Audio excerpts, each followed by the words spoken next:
মার্কিন যুক্তরাষ্ট্রের এই খেলাটা সাধারণ অনেক মানুষ বুঝতে না পারলেও আমাদের মতন যারা হালকা পাতলা একটু বাঙালি মেন্টালিটির মানুষ আছে, আমরা কিন্তু খেলাটা একদম ক্লিয়ার। দেখবেন যে কোনো একটা ইস্যুতে যখন মার্কেটটা গরম থাকে তখন মার্কিন যুক্তরাষ্ট্র করে কি, তার দেশের যে নাগরিকরা আছে, যেহেতু সেখানে গণতন্ত্র একটা স্টেবল সিচুয়েশন আছে, তো সেই ক্ষেত্রে তারা একটা অবস্থান নিয়ে আনে। আবার যখন পরিস্থিতিটা ঠান্ডা হয়ে যায় ওইটাই ঘটায় যেটা ওই মুহূর্তে ঘটাইতে গিয়া বিপদে পড়ছিল।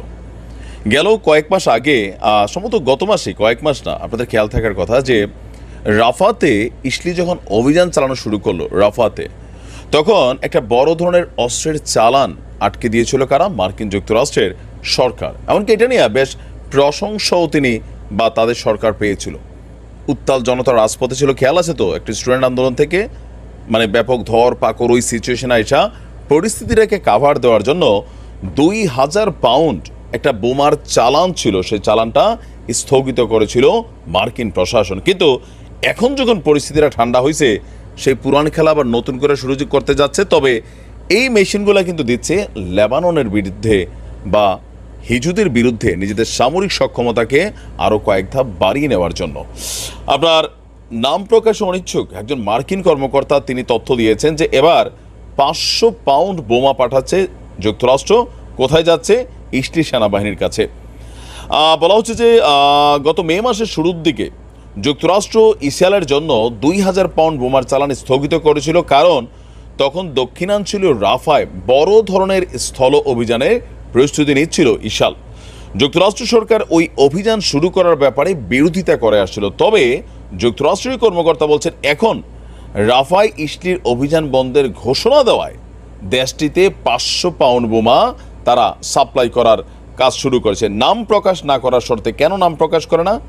এদের দেশেরই গণমাধ্যম রয়টার্স, বিবিসি, কারণ এরা জানে এই তথ্যগুলো দেওয়ার কারণে সামরিক আইনে এদের বিচার হইতে পারে। তারপরে এরা তথ্যগুলো কিন্তু দিয়ে দিচ্ছে। বলছে যে বিশেষ করে আমাদের উদ্বেগের জায়গা ছিল রাফাই ইসলি অভিযানে 2000 পাউন্ড বোমার ব্যবহার নিয়ে। ওই অভিযান শেষ করার ঘোষণা দিয়েছে তারা। তো আনুষ্ঠানিক সেখান থেকে সেনা প্রত্যাহার করা হয়েছে? হয় নাই। গতকালকে অভিযান চালাইছে, গতকালকে প্রায় অর্ধশতাধিক মানুষ শাহাদাত বরণ করেছে। তো এখন রাফাতেও কিন্তু ছোটোখাটো অভিযান চলছে, আর রাফাতে বীরদের যে আধিপত্য সেটা কিন্তু আস্তে আস্তে একটু বাড়ছে।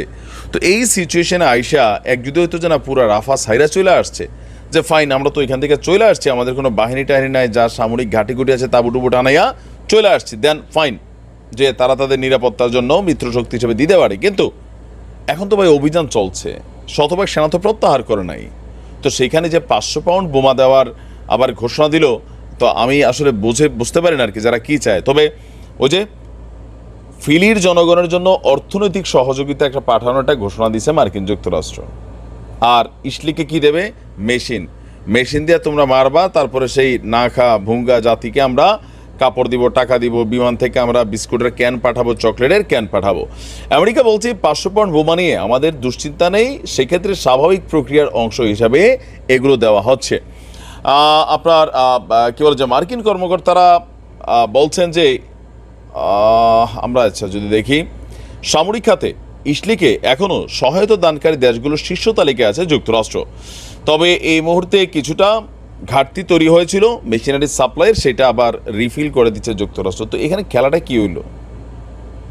একটা আন্দোলন হলো, সবাই একটু ইয়াটিয়া করলো, তারপর লাফালাফি সেই বাংলাদেশের মধ্যে ভাইরাল ইস্যু হয়ে গেল, আবার ধরেন এই যে যাচ্ছে মেশিনারিজ।